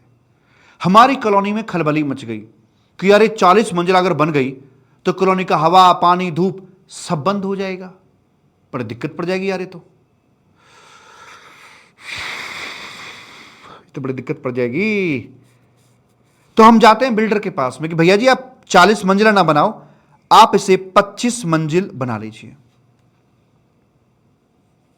बिल्डर बोला आपकी कोठी कितने मंजिल की है? कह 3। बोले अगर मैं बोलता कि आप उसे 3 न बनाकर 1 मंजिल बनाओ तो क्या आप मानते? बात तो सही थी। बोला भाई साहब 40 मंजिला मेरी अप्रूव्ड है, गवर्नमेंट नॉर्म्स के मुताबिक है, मैं क्यों 25 बनाऊं? हमने क्या काम बताओ कि ये जो आप ऊपर की जो 15 फ्लोर अगर नहीं डालते हो तो फिर आपको इसमें कितना घाटा होगा? उसने कहा 500 करोड़ का नुकसान है सीधा सीधा मुझे, अगर मैं ऊपर की 15 मंजिल नहीं डालता हूं। तो ये बोलते कि ठीक है 500 करोड़ आपको हम देते हैं, लेकिन आप 25 मंजिल से ऊपर नहीं बनाएंगे। पूरे होशो हवास में रहकर एक कॉन्ट्रैक्ट यहां पर किया जाता है। तो अंडर एग्रीमेंट किया गया नेगेटिव एक्टिविटी का, बनाने का नहीं, ना बनाने का एग्रीमेंट किया जाता है। तो ये फाइनली जीएसटी के दायरे में अपना आ जाएगा मालिक। ठीक, नया स्टूडियो बनाया है, बराबर में एक घर बन रहा है, मैं क्लास रिकॉर्ड करता हूं, उनका हथौड़ा चलता है, धार धार धार। और मैंने कहा भैया 3 घंटे मत चलाया करो यार, क्लास की रिकॉर्डिंग करनी होती। करने सब काम रुक जाएगा, हमारा काम रुक जाएगा, नुकसान हो जाएगा। मैं कितना नुकसान होगा? इतना नुकसान होगा। तो मैं कहा ठीक है एग्रीमेंट कर लो, इस नुकसान के पैसे मैं तुम्हें दूंगा, लेकिन इन बिटवीन आप कोई हैवी वर्क नहीं करेंगे, नॉइजी वर्क नहीं करेंगे, मेरा स्टूडियो में डिस्टर्बेंस आती है। ये नेगेटिव एक्टिविटी के कॉन्ट्रैक्ट्स हैं, इन पर जीएसटी आएगा, सर्विस की तरह ट्रीट करते हुए जीएसटी लगा दिया जाएगा। बचपन से जानते हैं। अगला पॉइंट आ रहा है आपका, अगला पॉइंट है कि मनी और जो सिक्योरिटी होती है बाबू मेरे, वो आपकी यहां पर हम बता देते हैं, ना तो वो गुड्स में फॉल करती है और ना ही वो आपकी सर्विस में फॉल करती है, इनमें से किसी में भी वो नहीं आती है। लेकिन हम आपको बता दें, बट एक्टिविटीज in relation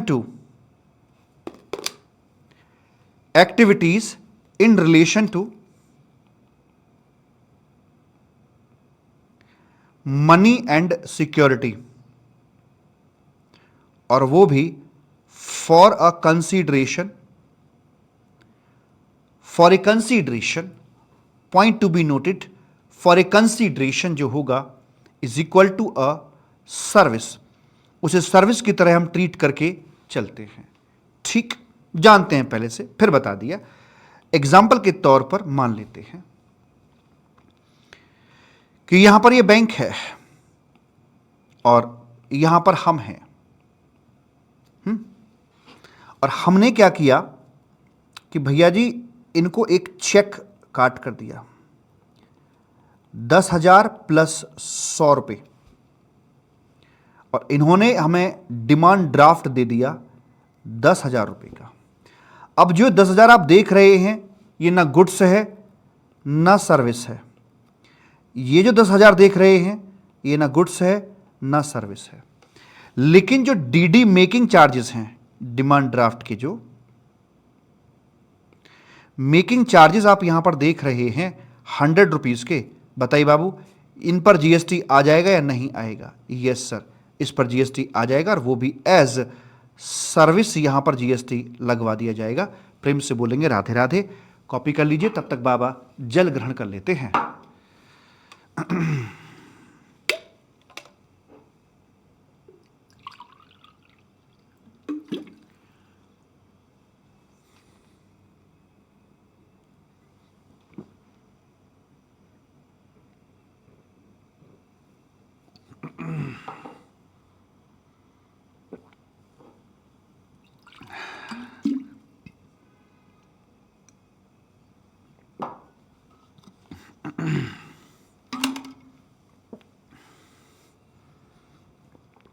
इस पर जीएसटी आ जाएगा। लेकिन मेरा एक और क्वेश्चन है आप लोगों से।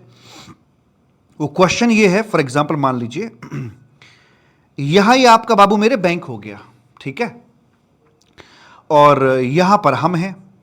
आपको बता दूं, मेरा बैंक में ना वो क्या बोलते हैं, एचडीएफसी बैंक में मेरा अकाउंट है, और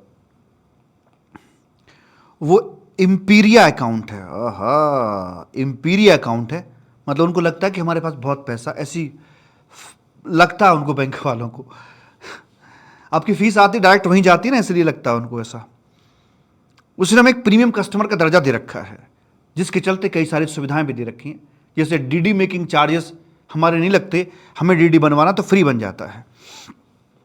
तो मैं इस बार इनको दूंगा 10,000 रुपये का, मैंने इनको यहां पर चेक दे दिया है, और इन्होंने मुझे 10,000 का डिमांड ड्राफ्ट बनाकर मालिक दे दिया है। तो ऐसे में ये तो ना गुड्स है ना सर्विस है, ये वाला ना गुड्स है क्योंकि दोनों मनी ही है, मनी के फॉर्म है ना। तो यहां जीएसटी किस पर आएगा? डीडी के जो मेकिंग चार्जेस थे वो यहां पर बाबू मेरे निल हैं, ये आपके चार्जेस यहां पर निल हैं। तो इसके चलते क्या यहां पर जीएसटी आएगा? The answer is no. यहां कोई सर्विस ही नहीं दिखाई दे रही है, और ना ही यहां पर कोई किसी प्रकार का जीएसटी आएगा, मतलब कोई सर्विस ही प्रतीत नहीं हो रही। कुछ होता तो बात करते। तो इसका मतलब यह हो गया कि मनी और सिक्योरिटी के संबंध में वो सर्विस तभी बनती है जब पेड होती है, फॉर ए कंसीडरेशन होती है, तभी सर्विस का रूप ले पाती है, अदरवाइज नहीं। ठीक इस तरह से आपका पहला गेट यहां पर आकर संपन्न हो जाता है।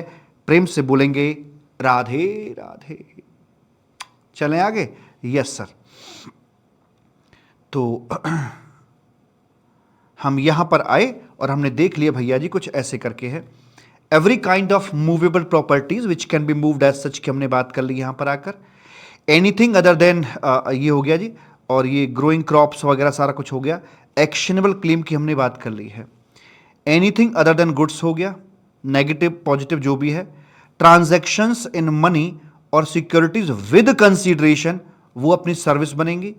मनी सिक्योरिटी ना गुड्स है ना सर्विस है, ऐसे ट्रांजैक्शन इन मनी और सिक्योरिटीज विदाउट कंसीडरेशन जो होगी, ना वो गुड्स बनेगी और ना ही वो सर्विस यहां पर बनाई जाएगी। इस प्रकार से गेट 1 कंप्लीट हुआ, इसका ओवरव्यू कंप्लीट हुआ।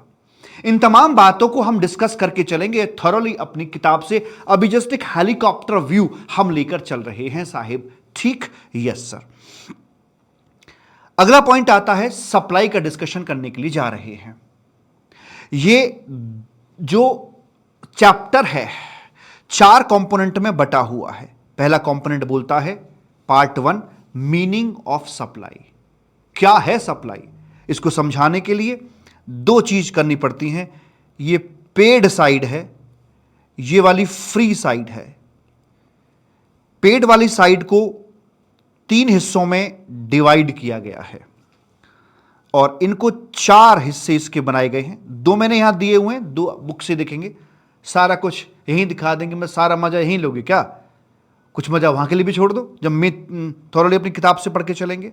ठीक, तो यहां सप्लाई का मीनिंग क्लियर हो जाता है। सप्लाई का मीनिंग क्लियर होने के बाद अब एक कंफ्यूजन आती है कि बेटा सप्लाई तो बन गई है, पर किसकी? एक हरियाणवी एल्बम है, नाम है उसका बहू काले की। बहू तो बन गई है, गोरे की है या काले की है? सप्लाई तो बन गई है, गुड्स की है या सर्विस की है, किसकी है बे, ये बताना पड़ता है। तो वही सी चीज सीखेंगे यहां पर आकर हम कि बहू बनने के बाद किसकी बनी, गोरे की या काले की। अब आता है यहां आपका पार्ट 2 में देख लेंगे, और उसके बाद पार्ट 3 आएगा। कह रहे सप्लाई नहीं बनेगी, और जो चीज आपकी सप्लाई नहीं बनेगी वो यहां से आउट कर दी जाएगी। सप्लाई ना बनने का मतलब यह है जड़ से उखाड़ना, जड़ से उखाड़ना, जड़ से उखाड़ना बोलते हैं, ठीक। और एग्जम्पशन रूट से बाहर निकलने का मतलब होता है काटना। काटने और उखाड़ने में फर्क होता है। उखाड़ने में रूट भी निकल जाती है, अगर किसी के बाल उखड़ जाएं वापस नहीं आ सकते, कट जाएं, काट दिए जाएं तो फिर उग आएंगे, क्योंकि रूट्स अंदर मौजूद हैं। तो जिन एक्टिविटीज को सरकार ने यह माना है कि ना आज जीएसटी लगाना है, ना भविष्य में कोई जीएसटी लगाने की मंशा है, उनको जड़ से उखाड़ कर फेंक दिया, सप्लाई से बाहर कर दिया। जैसे मॉर्चरी की सर्विसेज, शमशान घाट की सर्विस, संवेदनशील मामला है, ना आज जीएसटी है और ना भविष्य में कभी उनकी मंशा है लगाने की, इसलिए जड़ से उखाड़ कर फेंक दिया। बाकी बहुत सारी चीजें ऐसी हैं जिनको यहां से निकाला। स्कूल कॉलेजेस एग्जेम्प्ट होते हैं, सप्लाई तो उनकी भी बनती है बट एग्जेम्प्ट होते हैं। एग्जेम्प्ट का क्या है, जब मर्जी रोल बैक कर लीजिए। एग्जेम्प्ट का मतलब यह होता है बेहोशी। एग्जेम्प्ट का मतलब होता है कि कोई चीज मौजूद तो है, बस उसे हमने ढक दिया है। जब भी उसे वापस बुलाना हो, इसको रोल बैक कर लीजिए, आपके सामने आ जाएगी। एग्जम्पशन का मतलब यह होता है जैसे कबूतर बिल्ली को देखकर आंखें मूंद लेता है और उसको लगता है कि बिल्ली तो है ही नहीं, मुझे बिल्ली दिख नहीं रही। अरे खतरा टरा नहीं, खतरा तेरी आंखों के सामने है। आंखें बंद करने से कुछ भी नहीं होता है। कितना बेवकूफ वाला काम है ना ये, कि बिल्ली अगर सामने तो आंखें बंद कर ली कबूतर ने कि कुछ है ही नहीं मेरे सामने, तो आंखें खोल बेटा, खतरा खा जाएगी वो। जब लोग टेंशन डिप्रेशन में होते हैं तो दारू पीते हैं। इट जस्ट लाइक दैट कि बिल्ली को देखकर कबूतर ने आंखें बंद कर ली हैं, उसे झुटला रहे हैं। जो समस्या है उसे अनदेखा करने की कोशिश कर रहे हैं, लेकिन समस्या तो वहीं खड़ी मिलेगी जहां पर जब दारू उतरेगी। इसलिए समस्याओं का सामना डट के करना चाहिए, ना कि बहाने मारने चाहिए। राधे राधे। अब यहां पर आकर उन्होंने कहा कि ठीक है भाई, काटने की बात आ जाएगी और फिर यहां पर आएगा अपना ये बंडल्ड सप्लाई। जब कई सारे गुड्स या सर्विसेज को, सर्विस गुड्स सर्विस को इकट्ठा बंच बना के दिया जाता है, उसे बंडल सप्लाई के नाम से जानते हैं। उसकी चर्चा यहां पर की जाएगी। इवन मैंने भी आपको बंडल दिया है, बीड़ी का बंडल नहीं, सर्विसेज और गुड्स का बंडल। किताबें दी हैं आपको, और यहां से मैं आपको बोल के अपनी सर्विस भी दे रहा हूं। मिक्स है दोनों का, मतलब आई मीन टू से दोनों इकट्ठे प्राइस पर मैंने आपको कंबाइंड करके दिया है। देखेंगे इसका क्लासिफिकेशन कैसे होगा, टैक्स कैसे लगाया जाएगा, वो सब यहां पर देखने को मिलता है। आइए वापस लौट के आ जाते हैं वहीं अपनी उसी दुनिया के अंदर। पार्ट 1 है मेरा, और पार्ट 1 में पेड साइड मेरी लेफ्ट हैंड साइड है और ये मेरी यहां पर राइट हैंड साइड है, दो भागों में है। तो मैं अब शुरू करने जा रहा हूं left hand side, part 1 paid वाली साइड। इसके अंदर 3 पॉइंट है ना, ये पहला पॉइंट हो गया, ये दूसरा पॉइंट हो गया और ये अपना तीसरा पॉइंट हो गया। तो पहले पॉइंट के अंदर बोलते हैं कि all form of good service sale exchange ये वो फलाना ढिमका made or to be made in the course or furtherance of the business for a consideration. इन तमाम बातों को एनालाइज करने के बाद बाबा किस नतीजे पर पहुंचते हैं? बाबा कौन? अरे मैं ही तो हूं, और कौन से बाबा आ रहे हैं यहां पे? तो हम इस नतीजे पर पहुंचते हैं। आ गया है जी आपका प्यारा सा गेट नंबर 2 करके मालिक। नाम है इसका सप्लाई का, ठीक यो। अब हम पढ़ रहे हैं इसका पार्ट 1 लेफ्ट हैंड साइड जो पेड वाली है, और उसके अंदर फर्स्ट पॉइंट ये पढ़ने के लिए जा रहे हैं। इसको एनालाइज करने पर पता लगता है कि यहां पर हमारा बताते कि भैया एबीसी टेस्ट पास होना चाहिए। एबीसी टेस्ट पास होना चाहिए मतलब ये क्या है सर जी? अगर एबीसी टेस्ट पास होता है तो फिर जीएसटी अपना से अपना सप्लाई यहां पर बन जाएगा, ऐसे करके मेरे बच्चा। ए का मतलब क्या है? ए का मतलब होता है एक्टिविटी। ए का मतलब एक्टिविटी, बी का मतलब है बिजनेस और सी का मतलब होता है कंसीडरेशन। कंसीडरेशन। एक्टिविटी में कौन कौन सी एक्टिविटी आती है भाई रे? एक्टिविटी में सारी आ जाती हैं, कौन सी नहीं आती है पूछो? सेल हो, एक्सचेंज हो, ओहो हो, और क्या हो? बाटर हो, ओहो। सेल हो, एक्सचेंज हो, बाटर हो, लीज हो, लाइसेंस हो, डिस्पोजल हो, ट्रांसफर हो, भूल चूक लेन देनी, एटसेट्रा। मतलब ये कंप्लीट लिस्ट नहीं है, बताया कुछ इस तरह की हम बात कर रहे हैं। इनमें क्या डिफरेंस होता है गुरुजी? बाटर में और एक्सचेंज में। तो हम आपको बता दें, अगर आप एक्सचेंज कर रहे हैं कोई चीज विद वैल्यूएशन, वैल्यूएशन के साथ, तो वो कहलाती है आपकी एक्सचेंज। और अगर आप एक्सचेंज कर रहे हैं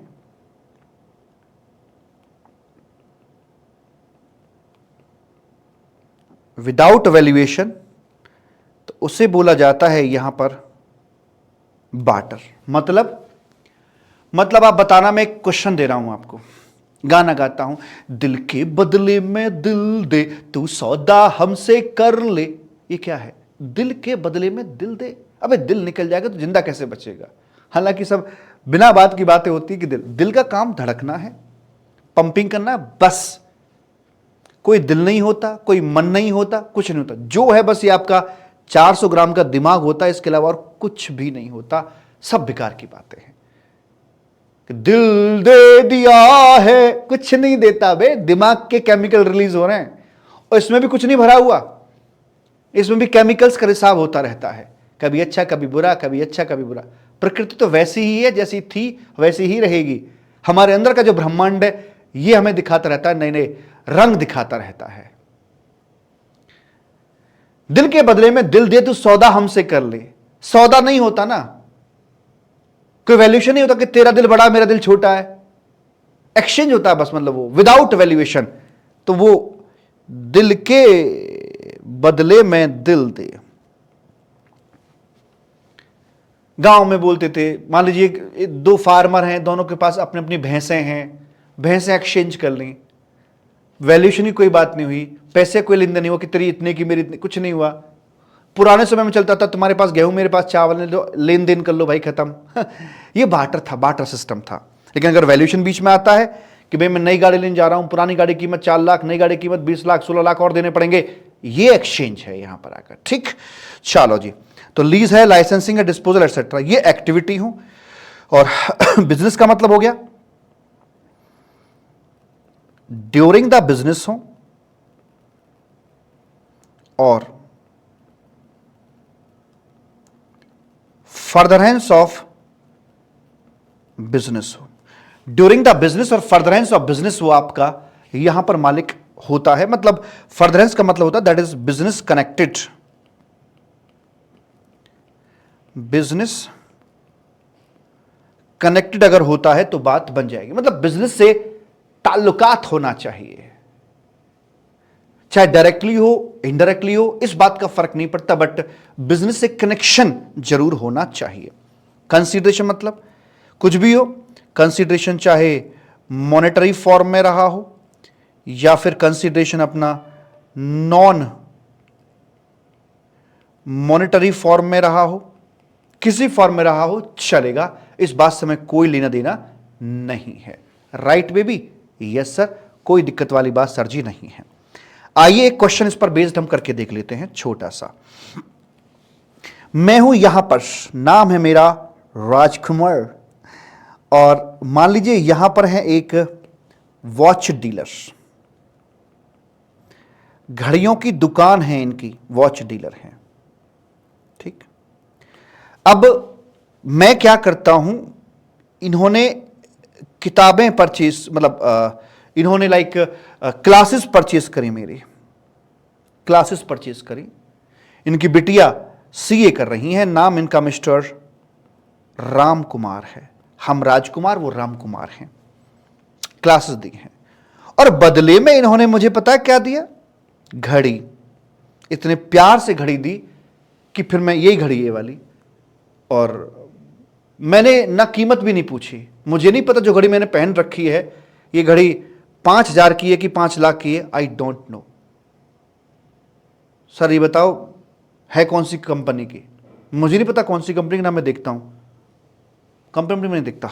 घड़ी सुंदर लग रही है, अच्छी है, प्यार से दी किसी ने, ठीक। मैंने पैसे वैसे कोई जिक्र नहीं किया कि आपके लेने बनते कि मेरे देने बनते हैं, तो मतलब ओ हो, अरे ठहरो, ओ हो, ये बन गया आपका यहां पर आकर बार्टर सिस्टम हमने कर लिया है। क्या आप मुझे बता सकते हैं कि यहां पर सप्लायर कौन है और रेसिपिएंट कौन है? सर देखिए, बात एंगल की है कि हमने उनको देखा एंगल बदल बदल के, और उन्होंने तुम्हें पीटा सैंडल बदल बदल के। हमें क्यों पिटवा रहे हो? सप्लायर अगर इस एंगल से देखोगे, सारा खेल एंगल का है, अगर इस एंगल से आप देखते हो तो जो सप्लायर है वो है यहां पर राजकुमार, और रेसिपिएंट कौन है? रेसिपिएंट है यहां पर राम। इनके एंगल से देखोगे तो सप्लायर कौन है? सप्लायर वो खुद हैं राम, और रेसिपिएंट कौन है? रेसिपिएंट है इनके राजकुमार, ऐसे करके है, ठीक। Yes sir. अब यहां क्या रे, अब इधर से जब लिंकेज करने बैठते हैं, जरा कीजिए लिंकेज। किस चीज की लिंकेज करूं मैं? यहां से, इधर से खड़े होकर, इधर से जा क्या रहा है सर? इधर से जो कोचिंग है ना, कोचिंग की जो सर्विस है वो इधर से सर जी जा रही है, वो उसकी लिंकेज करनी है। तो कोचिंग एक सर्विस है, जैसे गदर एक प्रेम कथा है, कोचिंग एक सर्विस है। क्या ये घटना सप्लाई बन पाएगी या नहीं? ओ यस बेबी, यहां पर एबीसी टेस्ट हमारा पूरा होता है, बिल्कुल बन पाएगी। ए फॉर एक्टिविटी हो रही है, माने कि यहां पर बार्टर हुआ है, बिल्कुल ठीक। बी फॉर आपका ये मेरा बिजनेस भी था, और सी फॉर कंसीडरेशन में मुझे यहां पर घड़ी मिल गई है, नॉन मॉनिटरी है, चलेगा, कोई दिक्कत वाली बात नहीं है, सप्लाई बन जाती है। इंट्रा देख लेंगे, कोई दिक्कत वाली बात नहीं, टैक्सेबल पर्सन हम ही बनेंगे इसमें आके। इंट्रा और इंटर की भी चर्चा यहां पर कर लेंगे, और इसमें आकर जो टैक्सेबल पर्सन है वो टैक्सेबल पर्सन हम ही यहां पर आकर मालिक बनेंगे, ऐसे करके। और कोई किसी प्रकार की कोचिंग पर एग्जामिशन है नहीं, हम आपको बताए देते हैं। तो फाइनली इस घटना के ऊपर जीएसटी लगाया ही जाएगा, लगेगा जीएसटी। जब जीएसटी लगेगा तो कैलकुलेशन कैसे होगी बे? तो कैलकुलेशन करने के लिए बताते कि भाई जीएसटी निकालना है तो हमें एक वैल्यू चाहिए होगी और एक जीएसटी का रेट चाहिए होगा। लेकिन प्रॉब्लम क्या है brother? Value of what? Value coaching की, rate of what? Value coaching की लूं या घड़ी की लूं? और रेट कोचिंग का लूं या घड़ी का लूं? किसका लूं? यह मुझे बताइए आप लोग यहां पर आकर। क्या करूं, क्या करूं, क्या करूं? अरे भैया, आप जहां से एंगल बना रहे हो, अरे वहां से ये देखो आप किस चीज की सप्लाई कर रहे हो। अरे तो मैं कोचिंग की सप्लाई कर रहा हूं, तो वैल्यू ऑफ मैं कोचिंग लेके चलूंगा ना भाई, वैल्यू ऑफ कोचिंग। और यहां से रेट ऑफ जीएसटी में कोचिंग का लेके चलूंगा, सर्विस का अपनी का। तो मैंने देखा भाई मेरे इसकी, वैसे तो मैंने कोई वैल्यू नहीं बना के दी, लेकिन मार्केट वैल्यू कुछ तो होगी ना भाई। तो मान लेते हैं कि मार्केट वैल्यू आ रही है इसकी 10,000 रुपीज। यही क्लास में दूसरे बच्चे को जहां से कंसिडरेशन कैश में आता है, मैं उसे दे रहा हूं 10,000 में। रेट ऑफ जीएसटी आता है इसके ऊपर 18% का, तो ये 1800 रुपए का जीएसटी मैं भर के चलूंगा 1800 paid by me to the government करवा दिया जाएगा। जय हो। ठीक है, अब इधर से देखिए, अब यहां से एंगल बनाते हैं भाई साहब। जब यहां से एंगल बनाया जाएगा तो क्या होगा रे? इस बार यहां से हम लिंकेज करते हैं। लिंकेज ऑफ वॉच की लिंकेज यहां से की जाएगी क्योंकि यहां से वॉच सप्लाई की जा रही है। तो जिसकी लिंकेज कर रहे हैं वो वॉच है, जो कि एक प्रकार का गुड्स होती है साहिब। क्या हम इसकी सप्लाई यहां से कर पा रहे हैं? क्या सप्लाई है? चेक कीजिए। ABC, यहां पर जो वॉच है वो बार्टर में गई है, बिजनेस भी है और कंसीडरेशन में एक क्लासेस इनको यहां पर मिल गई हैं। इनके एंड से इंडिपेंडेंट देख रहे हैं, सप्लाई बनेगी। इंट्रा इंटर देख लेंगे, डिपेंड करेगा बीच में कोई किसी प्रकार का बॉर्डर है या नहीं है। और जहां तक सवाल है भाई और बहनों, टैक्सेबल पर्सन कौन बनेगा? तो टैक्सेबल पर्सन इसमें बन जाएगा आपका यही जो राम कुमार हैं वॉच डीलर, यही बनेंगे। हम बताए देते हैं कोई किसी प्रकार की एग्जम्पशन यहां पर भाइयों और बहनों है नहीं, एग्जम्पशन नहीं है। एंड फाइनली इस पर जीएसटी हमें कैलकुलेट करना होगा। जब जीएसटी कैलकुलेट करेंगे तो वैल्यू, भाई वैल्यू किसकी आएगी? अबे जहां से एंगल बना रहे हो वहीं से देखो कि क्या सप्लाई किया जा रहा है। तो वैल्यू और रेट, किसकी वैल्यू निकालिए? वैल्यू ऑफ वॉच लेके चलेंगे और रेट ऑफ वॉच ही लिया जाएगा। तो हमने देखा कि वॉच की वैल्यू निकली 8000 की और ये रेट निकला 28% का। How much? 8000 और अपना 28% सर, 8000 का इंटू 0.28 करते हैं, 2240 ये यहां पर निकलकर आ जाता है ऐसे करके। ठीक है, ये निकल के प्रभु जी यहां पर आ जाता है। ओके सर जी, कोनो दिक्कत वाली बात बिल्कुल भी नहीं है। ठीक है, ठीक है, ठीक है, कोई बात नहीं, कोई बात नहीं, कोई बात नहीं, कोई बात नहीं। ये हो गया। अब यहां पर एक बच्चा बोलेगा, अरे अरे अरे अरे अरे अरे डबल टैक्सेशन। अबे डबल टैक्सेशन ये नहीं होता, ये दो अलग अलग व्यक्ति हैं, दोनों का अलग अलग बिजनेस है, अपने अपने बिजनेस पर अपनी अपनी सप्लाईज पर अपना अपना टैक्स भर रहे हैं। कहां से डबल टैक्सेशन हो गया बे?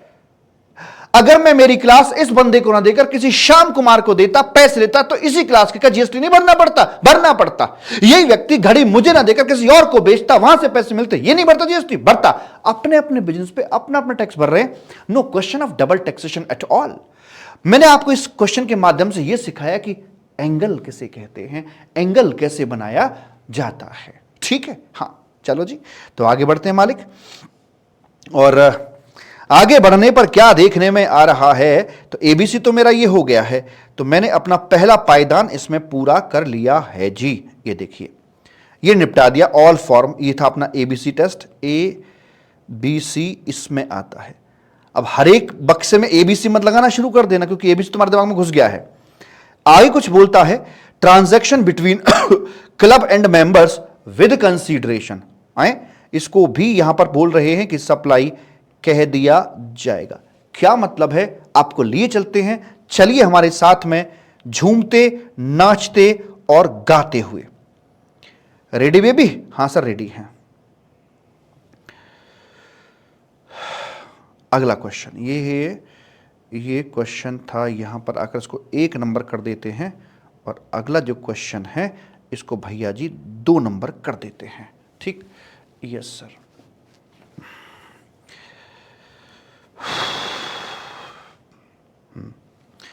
यह है एक क्लब, टन टन टन टन टन टारा। क्लब जाते हो? मत जाना, अभी टाइम पर जाना, अभी छोटे हो, अभी थोड़ा सा पढ़ाई पे काम कर लो, एक समय में एक चीज निपटा लो। ये इसके मेंबर्स हैं, चुन्नू मुन्नू टिन्नू पिन्नू इन्नू शिन्नू, सारे के सारे। ये इनको यहां पर सर्विस देते हैं और यहां से ये अपनी मेंबरशिप फीस लेते हैं सर्विस देते हैं और इधर से मेंबरशिप फीस आती है। कल रात की बात है, मेरे इस हाथ में यहां पे ना दर्द हो रहा था। इस हाथ ने इसको जगाया कि उठ, दर्द हो रहा है, थोड़ी मसाज कर, 100 रुपये मिलेंगे। ये हाथ तो खुश हो गया, इसने मसाज करके बढ़िया वाली है। मसाज खत्म हुई, इसने कहा पैसे लाओ, इसने कहा अभी देता हूं, इसने जेब में हाथ डाला, पैसे दिए, इसने पैसे लेके यहां डाल दिए। ये क्या था? क्या ये सप्लाई बन गई? मैं मेरे को सर्विस नहीं दे सकता। सप्लाई कॉन्स्टिट्यूट होने के लिए दो जन की आवश्यकता होती है। एक बार की बात है, राधा रानी ने भगवान कृष्ण ने कहा कि हे कृष्ण, तुमने प्यार किया मुझसे और शादी की रुक्मणी से, काई को? तो भगवान कृष्ण ने कहा कि हे राधे, शादी के लिए दो जन की आवश्यकता होती है। हे राधे, तुम ही बताओ हम में दूसरा कौन है? कृष्ण ही राधे है, राधे ही कृष्ण है। जय जय श्री राधे। मेरा भी वही सवाल है यहां पर आकर। क्लब और उसी के अंग, उसी के पार्ट, उसी के मेंबर अलग अलग हैं या एक हैं? अगर कहते हो अलग अलग हैं, फिर तो इनके बीच में सप्लाई कॉन्स्टिट्यूट हो जाएगी। और अगर कहते हो कि एक ही है दोनों, तो एक ही व्यक्ति खुद को ही सप्लाई नहीं दे सकता है।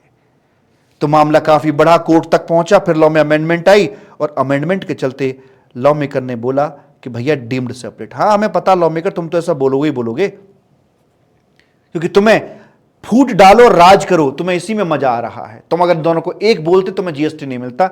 डीम्ड सेपरेट माना जाएगा और डीम्ड सेपरेट के चलते हुए यह घटना एक सप्लाई यहां पर बन जाएगी, आकाशवाणी होगी और जीएसटी का जन्म हो जाएगा। वैसे करके एक बड़ी बात और नोट कर लेना, इंटरमीडिएट में आपने डीम्ड डिस्टिंक्ट का भी कॉन्सेप्ट पढ़ा होगा। यहां पर मैंने डीम्ड डिस्टिंक्ट नहीं लिखा, मैंने लिखा है यहां पर डीम्ड सेपरेट। डीम्ड डिस्टिंक्ट का आएगा लेकिन वो फ्री वाली सप्लाई में आएगा, अभी पेड वाली सप्लाई चल रही है। ठीक, अच्छा, इसी के अंदर एक और मैं क्वेश्चन आपके लिए बना रहा हूं 2A करके, इसी का पार्ट है कि मान लीजिए ये अपना एक क्लब है, ठीक है जी, और यहां इस क्लब के जो मेंबर्स हैं वो मालिक आ जाते हैं और यहां से यहां को सप्लाई ये दी जा रही है, ये सर्विस दी जा रही है, बट यहां से कुछ आ नहीं रहा है, ये फ्री में है, फ्री में है। बताइए क्या ये घटना आपकी यहां पर आकर सप्लाई बनेगी या नहीं बनेगी? नहीं सर, अब ये सप्लाई नहीं बन पाएगी, बिकॉज ध्यान दीजिए हम लेफ्ट हैंड साइड में है जो कि पेड वाली साइड है। पेड है तो ही बनती है सप्लाई, अदरवाइज सप्लाई नहीं बनाई जाएगी। राधे राधे। ठीक, आपका ये दूसरा एलिमेंट यहां पर मैंने कंप्लीट कर दिया है।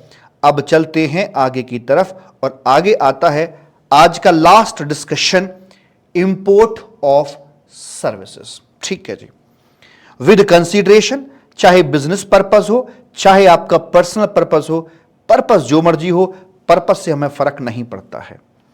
एक बात सबसे पहले मैं आपको नोट करा देता हूं भैया जी, देखिए जब हम इंडिया के अंदर, नोट करके लिख देते हैं यहां पर आकर, बात करने जा रहे हैं इंपोर्ट ऑफ सर्विस की, उसके अंडर अपना डिस्कशन चल रहा है। नोट में देखिए, जब कोई इंडिया के बाहर से, अमेरिका से कोई गुड्स आता है, कोई गुड्स अगर आता है तो वो टप्पा खा के आएगा यहां पर। ये क्या है? ये कस्टम है, कस्टम डिपार्टमेंट। वहां टप्पा खा के आएगा और फिर आपके घर तक अगला टप्पा खा के वहां पहुंचेगा। लेकिन जो सर्विसेज होती है ना, वो डायरेक्ट थ्रू में जाती हैं। ये होता है डायरेक्ट थ्रू सर्विसेज का। ठीक है, उनके लिए कोई कस्टम डिपार्टमेंट नहीं बना हुआ, कस्टम ड्यूटी सिर्फ गुड्स पर होती है। इस बात को थोड़ा माइंड में रख के चलिएगा।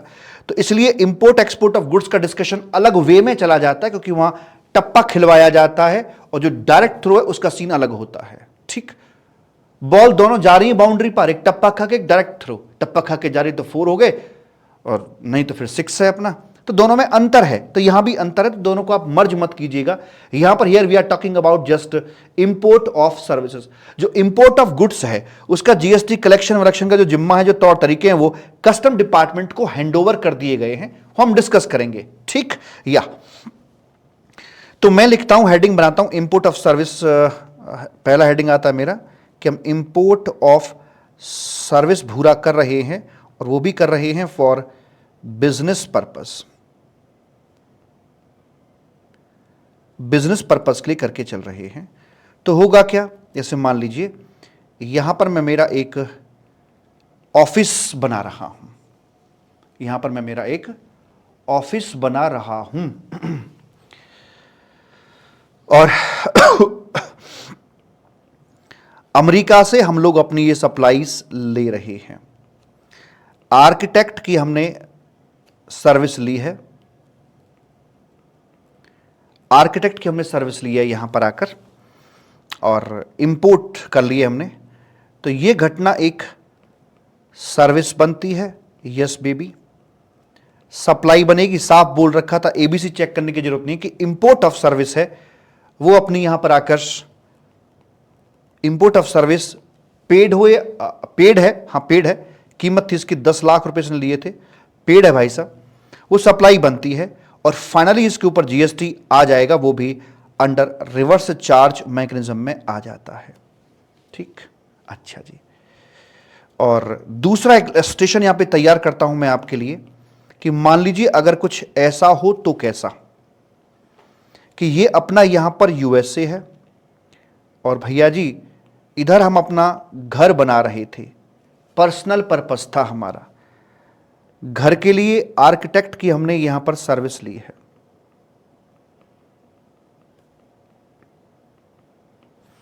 घर के लिए आर्किटेक्ट की हमने सर्विस ली है। तो ये घटना एक सर्विस भी है, ये आपकी सप्लाई भी बन जाती, क्योंकि साफ बोला गया था कि भले ही पर्पस आपका पर्सनल क्यों ना हो, फिर भी हम इसे सप्लाई बनाकर चलेंगे। Okay baby. फिर क्या है जी, इंट्रा या इंटर, इंटरस्टेट है। टैक्सेबल पर्सन कौन बनेगा भैया, आरसीएम लगना है तो लगेगा नहीं लगेगा वो देखेंगे, रुको जरा अभी, टैक्सेबल पर्सन भी देख लेंगे। लेकिन क्या यहां कोई किसी प्रकार की एग्जम्पशन है या नहीं है।